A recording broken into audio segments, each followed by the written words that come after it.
नमस्कार, मैं हूं मनोज सिंह और आप देख रहे हैं विक्रमशिला एकेडमी लखनऊ का यूट्यूब चैनल। आज पूरे देश में, विशेषकर उत्तर प्रदेश, बिहार, राजस्थान, जम्मू कश्मीर, हरियाणा, पंजाब में चक्का जाम की स्थिति हो गई है। पूरे देश में हड़ताल की नौबत आ गई है। हालांकि अभी तक व्यावसायिक वाहनों या उनके चालकों और ऑपरेटर्स ने ही ये हड़ताल कर रखी है और जगह जगह जाम की स्थिति पैदा हो गई है। तो ये जो चक्का जाम या हड़ताल है वो क्यों हुई, आज उस पर हम लोग चर्चा करेंगे। मुद्दा क्या था और इस हड़ताल और चक्का जाम का असर भारतीय जनमानस पर क्या पड़ रहा है, कौन सी दिक्कतें उठानी पड़ रही हैं। तो सबसे पहले तो हम लोग चर्चा करते हैं कि आज दिक्कतें क्या क्या हो रही हैं।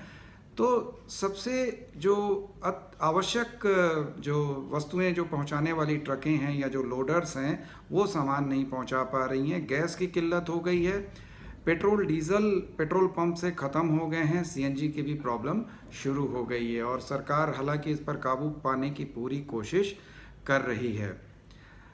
तो ये तो था कि इस हड़ताल और चक्का जाम का इफ़ेक्ट आम जनता के ऊपर क्या पड़ रहा है। लोगों को यातायात आवागमन की दिक्कतें हो रही हैं, एम्बुलेंसेस फंस गए हैं, बच्चों और यात्रियों को दिक्कत हो रही है। लेकिन आखिर ये जो चालक हैं या जो ऑपरेटर्स हैं, इन्होंने ये हड़ताल की क्यों? तो इसके लिए हमको थोड़ा सा इसकी पृष्ठभूमि में जाना पड़ेगा। आप लोगों को ध्यान ही होगा कि नए आपराधिक कानून बनाए गए हैं और जो भारतीय दंड संहिता, जिसको हम लोग इंडियन पेनल कोड बोलते हैं, आईपीसी, उसको बदल करके अब भारतीय न्याय संहिता कर दिया गया और तमाम अंग्रेज़ों के बनाए गए कानूनों को हम लोगों ने बदल दिया या सरकार ने बदल दिया। हालांकि काफ़ी उसकी तारीफ भी हुई, लेकिन उसके कुछ हिस्से से लोग संतुष्ट नहीं थे और सरकार का नज़रिया और लोगों के नज़रिए में फ़र्क था। जैसे इसमें जो सबसे जो एक जिसकी वजह से ये हड़ताल हो रही है या जो चक्का जाम की स्थिति है, हिट एंड रन का कानून था। हिट एंड रन का मतलब है कि नॉर्मली सरकार ने ये देखा कि प्रति वर्ष हमारे देश में 50,000 लोग हिट एंड रन मामले में मारे जाते हैं। हिट एंड रन का मामला ये है कि लापरवाही से या किसी अन्य वजह से किसी वाहन चालक ने किसी को ठोकर मार दी और ठोकर मार करके खुद भाग गया मौके से, या वाहन सहित भाग गया और जो पीड़ित व्यक्ति था या जो घायल व्यक्ति था या जिसको टक्कर लगी थी वो वहीं पर तड़प तड़प कर मर गया, मेडिकल हेल्प नहीं मिल पाई या हॉस्पिटल नहीं पहुंच पाया। तो सरकार इस चीज़ को लेकर के चिंतित थी कि 50,000 लोग मारे जाते हैं इन हिट एंड रन कानूनों के, या हिट एंड रन जो मामले हैं उनको लेकर के। तो निश्चित रूप से सरकार इस चीज़ को लेकर के चिंतित थी और नए जो कानून शामिल किए गए उसमें हिट एंड रन कानून का भी प्रावधान किया, जिसकी कुछ प्रावधानों की वजह से ये चक्का जाम की स्थिति है।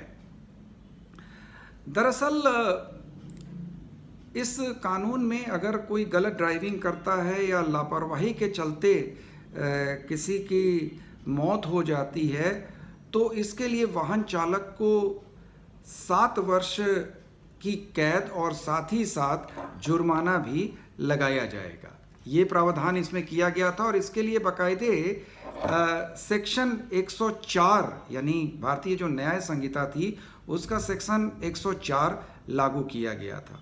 तो ये जो 7 साल की कैद की बात कही गई थी, ये सेक्शन 104 ए में इसका उल्लेख किया गया था।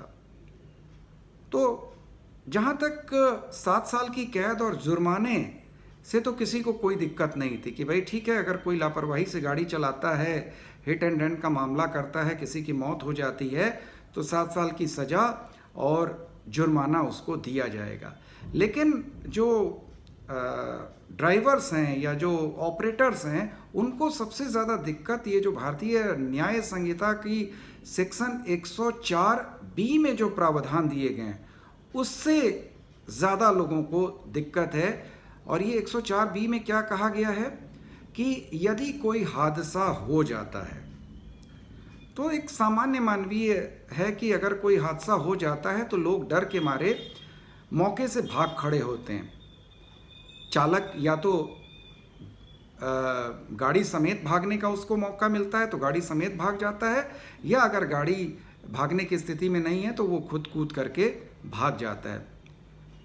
तो अगर ऐसा होता है कि कोई हादसा होता है, हिट एंड रन का मामला होता है और चालक मौके से भाग जाता है, तो ऐसे मामलों में उसको 10 वर्ष की कैद और साथ ही साथ जुर्माने का भागी होना पड़ेगा।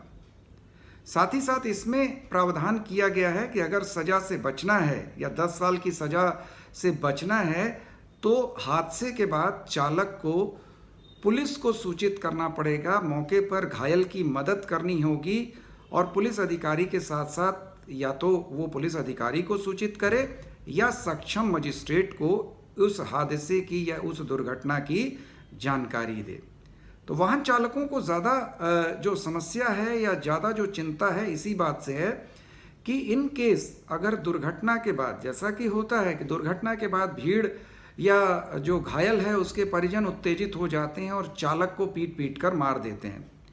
तो वाहन चालकों की चिंता यही है कि अगर दुर्घटना के बाद वो मौके पर रुके रहते हैं, भले ही वो घायल की मदद करें या घायल को अस्पताल पहुंचाने का प्रयास करें, लेकिन भीड़ उस समय कुछ भी सुनने को तैयार नहीं होती, उत्तेजित होती है और चालक को वो किसी भी तरह का, यानी जिस गाड़ी ने दुर्घटना की है या उसके चालक को वो किसी भी हद तक नुकसान पहुंचाने की स्थिति में रहती है। तो मुख्य जो चिंता की बात यह है कि ड्राइवरों के ऊपर या चालक के ऊपर जो जिम्मेदारी डाल दी गई है कि वो तो तत्काल घायल को अस्पताल ले जाएं या पुलिस अधिकारी को सूचित करें या मजिस्ट्रेट को सूचित करें, और अगर वो ऐसा नहीं करते हैं तो उनको 10 साल की कैद और जुर्माने की सज़ा होगी। हालांकि अभी तक तो व्यावसायिक वाहन चालकों ने ही इसमें हड़ताल करी है, जैसे ट्रक ड्राइवर्स हैं या टैक्सी ड्राइवर्स हैं, बस चालक हैं, उन्होंने ही हड़ताल करी है। लेकिन इस जो सेक्शन 104B का असर निजी वाहन चालकों के ऊपर पड़ेगा, चाहे चालक कोई भी हो। अगर वो दुर्घटना करता है, हिट एंड रन करता है, लापरवाही से गाड़ी चलाता है और उसके बाद मौके से भाग जाता है, तो नई जो भारतीय न्याय संहिता है उसका सेक्शन 104B उसको 10 साल की सज़ा और जुर्माना उसको भुगतना पड़ सकता है। तो अब देखिए सरकार इस पर क्या निर्णय लेती है, या जो हड़ताल है या जो लोगों को इस हड़ताल से दिक्कतें हो रही हैं उससे सरकार क्या निर्णय लेती है। क्या सरकार अपना ये हिट एंड रन कानून वापस लेती है या इसमें कुछ छूट का प्रावधान करती है या कुछ रिलैक्सेशन देती है, ये तो अब आने वाला भविष्य ही बताएगा। लेकिन जब से ये कानून आया है तब से आग धीरे धीरे सुलग रही थी और अब आज उसने इसमें विस्फोटक रूप ले लिया है। तो आगे अभी देखते हैं इस मामले में और क्या क्या प्रतिक्रियाएं मिलती हैं। तो आज बस इतना ही। आप सभी से अनुरोध है कि Vikramshila academy Lucknow YouTube channel को ज़्यादा से ज़्यादा सब्सक्राइब करें, शेयर करें, लाइक करें। नमस्कार, जय हिंद, जय भारत।